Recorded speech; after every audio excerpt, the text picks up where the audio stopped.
Welcome friends, Insta রান্নাঘর থেকে সোমা বলছি। আশা করি বন্ধুরা তোমরা সবাই ভালো আছো। আজকে নিয়ে এসেছি হচ্ছে কচুরি, কড়াইশুঁটির কচুরি, তার সাথে একটা আলুর দম বানিয়েছি। দারুণ হয় এটা খেতে। দুটোই রেসিপি তোমাদের সাথে শেয়ার করলাম। মটরশুঁটি কিন্তু আমি আগে পেস্ট করে নেব। দিয়েছি হচ্ছে আদা আর কাঁচা লঙ্কা দিয়ে একসাথে কিন্তু মটরশুঁটিগুলো আমি পেস্ট করে নিচ্ছি।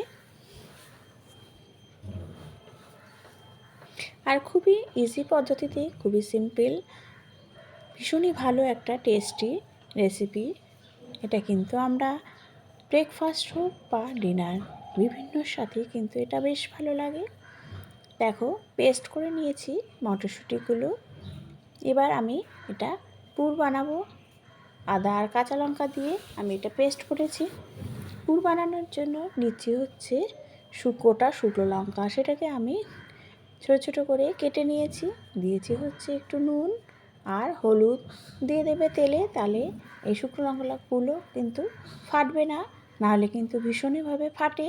আগে একটু নুন আর হলুদ দিয়ে তারপরে কিন্তু শুকনো লঙ্কাগুলো দেবে, তাহলে একটুও ফাটবে না। দেখো, একদম খুব সুন্দর করে কিন্তু পুরটা বেশ কড়াইতে কিছুক্ষণ ধরে রেখে রেখে একদম ড্রাই করে নেবে, তাহলে পুরটা বেশ ভালো লাগে খেতে। দিচ্ছি হচ্ছে একটু চিনি, চিনি কিন্তু দিতেই হবে টেস্ট বাড়ানোর জন্য। এবার এটা কিন্তু বেশ কিছুক্ষণ ধরে এটাকে আমি কড়াইতে রেখে দিয়ে বেশ কম আছে অনেকক্ষণ ধরে আমি বসিয়ে রেখে ড্রাই করে নেব। দেখো কতটা সুন্দরভাবে পুরটা রেডি হয়ে গেল। এভাবেই আমি রেখে দেবো নামিয়ে।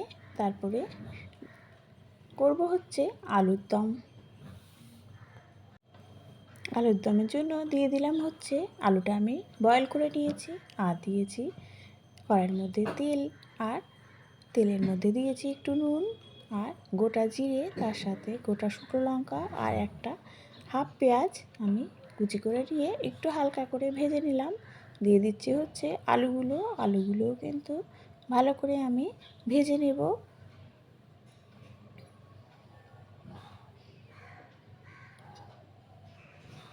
আলুগুলো কিন্তু সেদ্ধ করাই আছে, তাও আমি যত ভালো করে ভাজা হবে ততই কিন্তু এই আলুর দমটা টেস্ট হবে।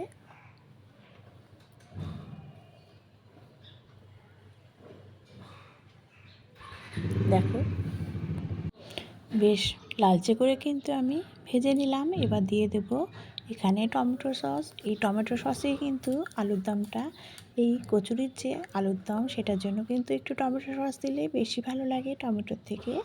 দেখো, টমেটো সসটা দেওয়ার পরে আমি পেঁয়াজ, আদা, রসুন, কাঁচা লঙ্কার একটা হালকা পেস্ট দিলাম, খুবই অল্প, একটু জল দিয়ে গুলিয়ে দিয়ে দিলাম একটু চিনি। ব্যাস, এটাই কিন্তু বেশ কিছুক্ষণ ধরে আমি কষিয়ে নেব। গ্যাসে বসিয়ে রেখে আলুর দম আমি এদিকে কিন্তু পুরটা ভরতে চলে এসেছি। দেখো, হালকা করে আমি একটু বেলে নিলাম, ময়দা মেখে নিয়েছি কোনো কিছু ময়াম ছাড়াই, সামান্য জল দিয়ে আমি ময়দাটা মেখে নিয়েছি। ব্যাস, দেখো একটু বেলে নিয়ে বেশ অনেক পুর দেবো আমি, তাহলে কিন্তু কড়াইশুঁটির কচুরি খেতে বেশ ভালো লাগে। এইভাবে বেলে নেব আমি।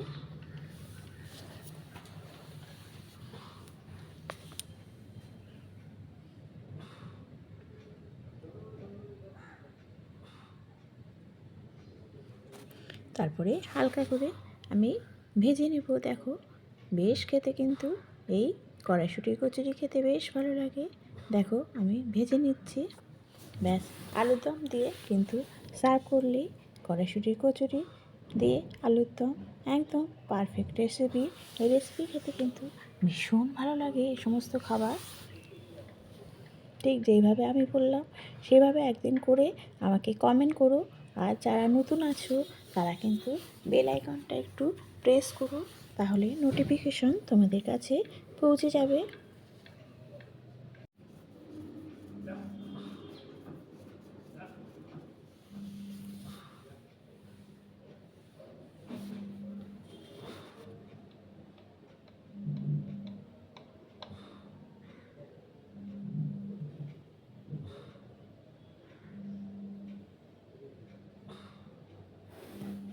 ব্যাস রেডি হয়ে গেল একটা জমজমাটি খাবার বা রেসিপি।